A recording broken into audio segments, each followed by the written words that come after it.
Hey everyone, how's it going?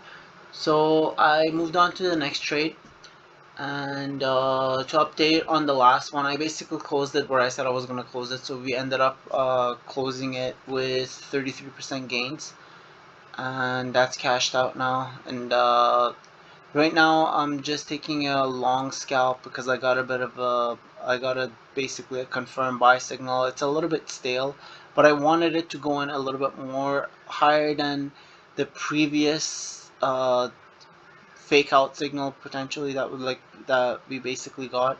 It did have the potential to be something, but it just curled right back down.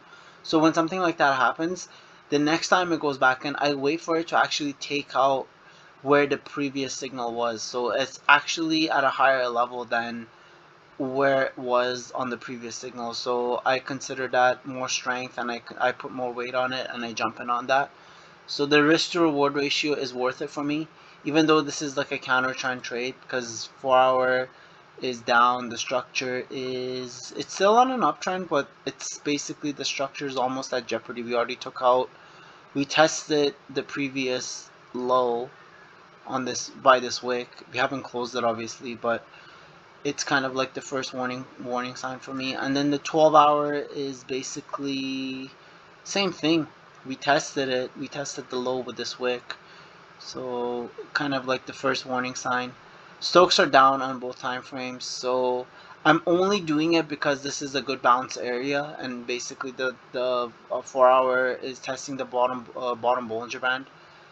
And when I look at it on the 30 minute, it did show strength. So I'm basically looking for a pity bounce. Not really looking for too much out of this, but it could turn into something. So just take it as it comes.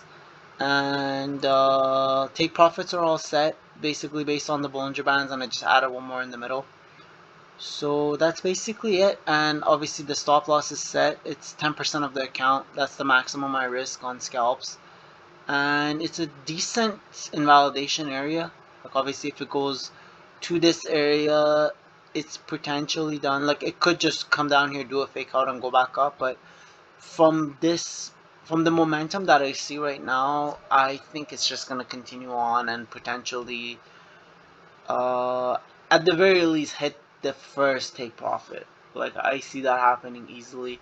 So yeah, I'll do another update to basically share how this trade concluded, and if there's another setup for a trade, then I'll include that in the video. If not, it'll just be an update for how this one went. So I'll see you guys on the next one.